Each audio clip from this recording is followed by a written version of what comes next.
My name is Barbara Dyke from Leander, Texas, which is just north of Austin, Texas. Now that we have completed our lesson 1, let's do something that's quick and fun. In our DM80 manual on page 24 is a very simple and quick slipper pattern to do. Again, we can do this on both machines, both the DM80 and the E6000. We're not going to be using the console. We're not going to be using pushers.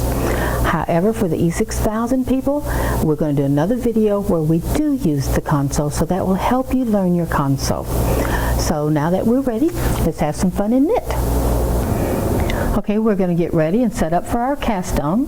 Now the instructions say to use 120 stitches. That's 60 stitches on the front bed, 60 stitches on the back bed. So that is from 1 to 30 to the left and 1 to 30 to the right. We're going to make sure put our edge springs on and make sure our latches are closed, because remember, if we don't have those latches closed, it will catch that latch hook and it'll either break the needle or the edge spring or both. And what these do is they force that last stitch to knit off, and that helps it keep going nice and smooth. We're going to put a row count on 0.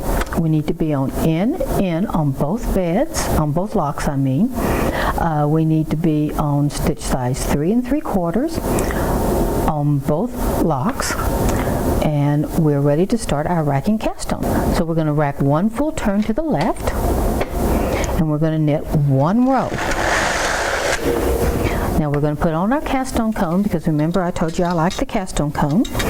This is a little bit longer than the one we used earlier, so we're going to get a visual here for us. When you're blind like I am, visuals are very good. So we're going to bring this up and in. Okay, I've got it where I want it. Bringing it up. Now we're going to put our visual down, because we do not want to knit that needle. And we're going to put in our wire.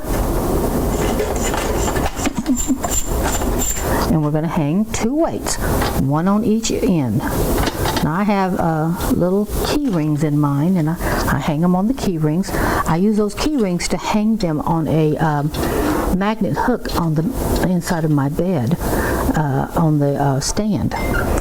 Now we're going to take our racking handle and we're going to knit 1 full turn to the right, and notice that there's no strippers in here because we don't want our strippers to be ruined.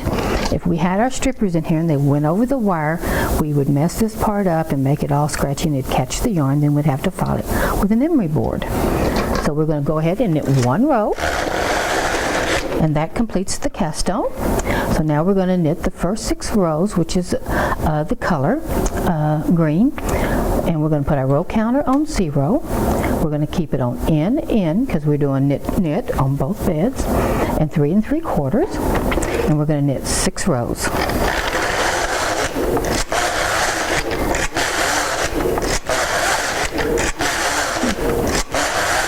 Now we have completed our first little section of 6 rows, and we're going to get ready and we're going to do the fisherman rib part.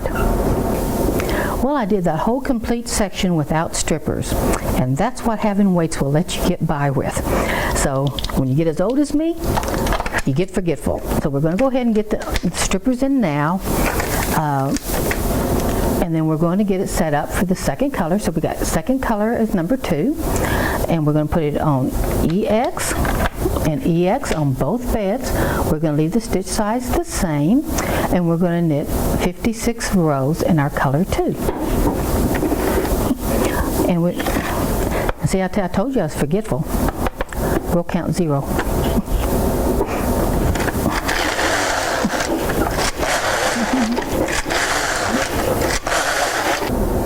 Okay, we have finished our 56 rows in color 2, which is the fisherman rib part. Now we're going to go ahead and we're going to knit the cuff. So what we're going to do is we're going to change to color 1, and I need to pull that down. There we go. We're going to do row count 0. We're going to put both locks back on in, and it says to knit 6 rows. Now because we're going to do cast off my way, we're only going to knit 5 rows so that we can stop on the left. So we're going to knit 5 rows.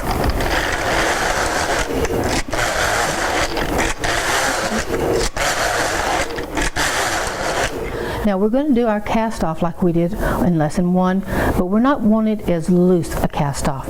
So instead of doing 3/4 of a stitch up, we're only going to do a 1/2 a stitch up. So we're going to click on the back bed only twice. That will give us 4 1/4 on the back bed, still on in, still on 3 3/4 on the front bed, and still on in, and we're going to knit 1 row. Now we're going to do my fun part, the visual. I'm putting this because I'm going to put my racking handle up in the 12 o'clock. I always say 9 o'clock, but I mean 12 o'clock position. Now I'm going to raise these needles up just enough to get those latch hooks down. Not enough to get it off, but I want to pop those latch hooks open so it'll be easy to transfer. We're still going to do it the old-fashioned way, because we haven't taught the lesson yet on using the transfer carriage. So we're going to give them just a little quick little raise, and hopefully they get them all open. So not much, just enough to pop those up. Now I can see that some of these are already popped open, so we're just going to just enough. And that hopefully will give us an easy deal. Since it's in the 12 o'clock position, that puts our needles head to head, which makes it an easier transfer. We don't have to try and twist over to the next setup. Now remember, we're not going to take these needles out of work. We're going to be using them again. So we're just going to go across.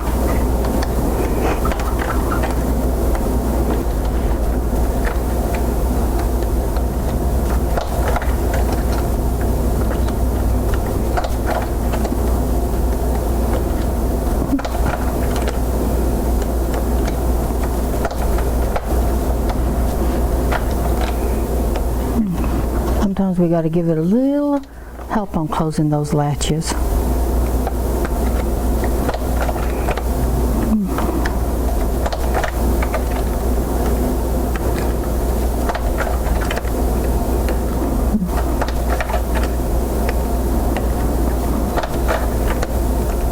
Okay, the last one. Okay, now we got it all. I'm going to give it just a little pull on the dill, and I'm going to take my visual away, but I'm going to make sure I've got my needles. Now I'll go ahead and pop that back into 6 o'clock position and bring up my back bed needles. So I've got one still down. Okay, since this is basically single bed knitting, I'm going to take out one orange stripper and put one black stripper, because we'll be going first we're knitting single bed, and then we're going to be knitting double bed, and all in the same row. We've increased a full stitch here. When we were on this side, we bumped it up two clicks. Then we came over here, we bumped it up 2 clicks immediately so we wouldn't forget. So we're going to go ahead and knit. It's on in. That gives us nice loose loops crossed here.